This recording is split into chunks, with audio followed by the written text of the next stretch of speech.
Hi hello నమస్తే, నేను మీ వాసుదేవన్. హరిరామ జోగే గారు మరో లెటర్ రాశారండి. ఏందయ్యా అంటే లెటర్ అనే కన్నా కూడా ఆయన విశ్లేషణ.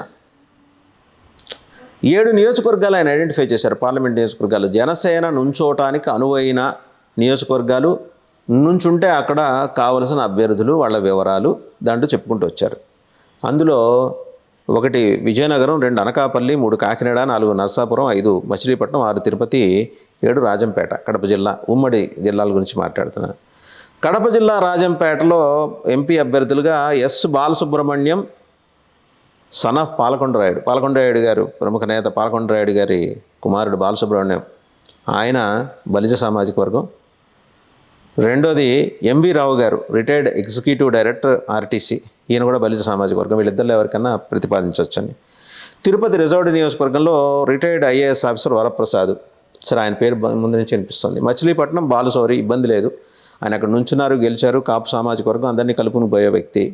నర్సాపురం మల్లినీటి తిరుమలరావు, బాబీ ఎలియాస్ బాబీ, కాపు సామాజిక వర్గం. కాకినాడ సానా సతీష్, కాపు సామాజిక వర్గం. అనకాపల్లి కొణిదెల నాగబాబు, చిరంజీవి గారి సోదరుడు, కాపు. బొలిశెట్టి సత్యనారాయణ గారు విశాఖ నుంచి అంతకుముందు కాంగ్రెస్ నుంచి ఎంపీగా కంటెస్ట్ చేసి పరాజయం పాలారు. కొణితాల రామకృష్ణ గారు గౌర. ఇక విజయనగరం పార్లమెంట్ స్థానం నుంచి గేదెల శ్రీనివాస్ గారు, తూర్పు కాపు. సో ఈయనండి, ఈ 7 పేర్లని ఆయన ప్రతిపాదించారు. జనసేన అని వీళ్ళని కన్సిడర్ చేయొచ్చు. జోగయ్య గారు, మీకు ఒక సూటి ప్రశ్న. 7 నియోజకవర్గాల్లో సరే కొణతాల రామకృష్ణ గారు వారు పోటీ చేయనని చెప్పారు. ఏదో మొహమాటానికి ఆయన పేరు మీరు చేర్చినట్టున్నారు. తిరుపతి ఎస్సీ నియోజకవర్గం కాబట్టి అక్కడ కాపుల పేరు మీరు పెట్టలేరు కాబట్టి పెట్టలేకపోయారు, మీరు ఒప్పుకున్నాం. మిగిలిన 5 నియోజకవర్గాల్లో ఒక్క కాపేతరుడు, తూర్పు కాపేతరుడు మీకు కనపడలేదండి. బలిజేతరుడు కనపడలా? ఆశ్చర్యంగా ఉంది. జోగయ్య గారు, మీరు రాష్ట్ర హోంమంత్రిగా పనిచేశారు. రీజనబుల్గా ఆలోచించండి. వేరే కులాల వాళ్ళు 88% అప్రెస్డ్ సప్రెస్డ్ సెక్షన్స్, తాడిత పీడిత బడుగు బలహీన వర్గాలు, ఎస్సీ ఎస్టీ మైనారిటీ విస్మృత విసర్జిత సామాజిక వర్గాలు 88% ఉన్న వారికి పవన్ కళ్యాణ్ గారు ప్రాతినిధ్యం వహిస్తున్నారని మీరే చెప్పుకుంటూ వస్తున్నారు. ఈ 7 నియోజకవర్గాల్లో ఒక ఎస్సీ నియోజకవర్గం మినహాయించి మిగిలిన 6 చోట్ల కాపులంటే జోగయ్య గారు ఎందుకో ఒకసారి మిమ్మల్ని మీరు రివ్యూ చేసుకోవాల్సిన సందర్భం ఎదురైంది. ఇప్పటిదాకా ఏంటంటే మీరు అందరినీ అకామిడేట్ చేసే పద్ధతులు వెళ్తున్నారు. మీకు ఒక్క కాపేతరుడు కనపడలేదా? ఓసీలు, ఇతర కులాలు, అగ్రవర్ణాలని నేను అన్ను, ఇతర కులాల్లో ఎవరు మీకు కనపడలేదా? బీసీలు ఇంకెవరు కనపడలేదా? వీళ్ళేనా? కనీసం ఆల్టర్నేటివ్ నేమ్స్ కూడా వాళ్ళని మీరు ప్రత్యామ్నాయ పేర్లుగా వీళ్ళని సజెస్ట్ చేయండి అని చెప్పేసి మీరు పవన్ కళ్యాణ్ గారికి చెప్పలేకపోతున్నారు. ఏ అంశం మీకు అడ్డుపడుతోంది? అంటే వీళ్ళు మాత్రమే ఆర్థికంగాను సామాజికంగాను అందుబాటులోనూ బలంగానూ ఉన్నారు, వీళ్ళు ఎన్నికలను ఎదుర్కోగలరనా? ఒక 2-3 నియోజకవర్గాలు మీరు చెప్పింది, బాలశౌరి గారు ఉన్నారు, గేదెల శ్రీను గారు ఉన్నారు, ఓకే, ఇబ్బంది లేదు, వాళ్ళు acceptable and known to the people. సరే, నాగబాబు గారు, అది ఆయన పేరు అనకాపల్లికి వినిపిస్తోంది, కాదనలేము, ఇవన్నీ ఓకే. మిగిలిన 3 నియోజకవర్గాలు, తిరుపతి ఎస్సీ వదిలేయండి, మిగిలిన 3 నియోజకవర్గాల్లో ఇప్పుడు నేను చెప్పిన 88% ఉన్న వాళ్ళలో మీకు ఎవరు కనపడలా. పోనీ 30% కాపులు తీసేస్తే 58% ఉన్నారు. 58% ఉన్న కులాల నుంచి, సామాజిక వర్గాల నుంచి మీకు నాన్ కాపు, నాన్ బలిజ ఎవరు కనపట్టలేదా? కనీసం ప్రత్యామ్నాయమైన పేర్లు కూడా మీరు ఇవ్వట్లేదే. ఒక అనకాపల్లి ఏదో మీకు మొహమాటం అనుకుంటా, కొణతాల రామకృష్ణ గారి పేరు ఒకటి ఇచ్చినట్టారు. జోగయ్య గారు, పవన్ కళ్యాణ్ ఒక విషయం గుర్తుపెట్టుకోండి, మీకు తెలియదని కాదు, తెలియంది కాదు. పవన్ కళ్యాణ్ గారు జనసేన పార్టీ పెట్టింది కాపుల కోసం కాదు, జనం అందరి కోసం. అండ్ ఆయన ఎప్పుడు కూడా he was never like that. అందరినీ కలుపుకొని పోయి హైలీ అకామిడేటివ్ స్కిల్స్ ఉన్న, నేచర్ ఉన్న లీడర్ ఆయన. Commander in chief, most accepted leader by the people of Andhra Pradesh.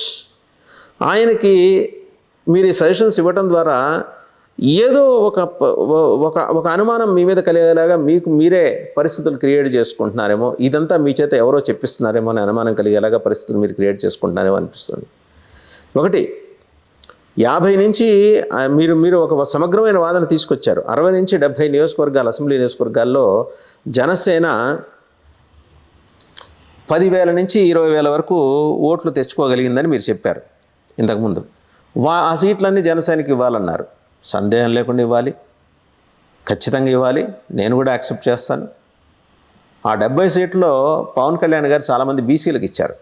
కేవలం తన సామాజిక వర్గమైన కాపులకు మాత్రమే ఇవ్వలేదు ఆయన, బీసీలకు ఇచ్చారు, ఓసీలకి ఇచ్చారు, ఇతర కులాలు అగ్రవర్ణాలను నేను ఓసీలకి ఇచ్చారు.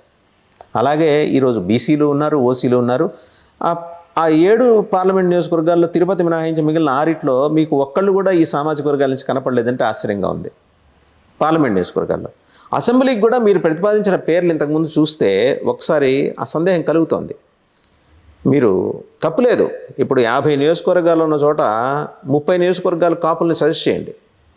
ఎందుకంటే ఆయన కాపు ఓటు బ్యాంక్ని కన్సాలిడేట్ చేయగల దక్షత పవన్ కళ్యాణ్ గారికి ఉంది కాబట్టి. కానీ 20 సామాజిక వర్గాల్లో అందరినీ ఉంచాలి అనేది ఒక ఆలోచన విద్యులు, పెద్దలు, గౌరవనీయులు మీరు చేస్తే బాగుంటుందనేది నాలాంటి వాళ్ళు అనుకుంటున్న విషయం. మీకు నచ్చచ్చు, నచ్చకపోవచ్చు, మా సెషన్స్ మీరు తీసుకోవాలని లేదు.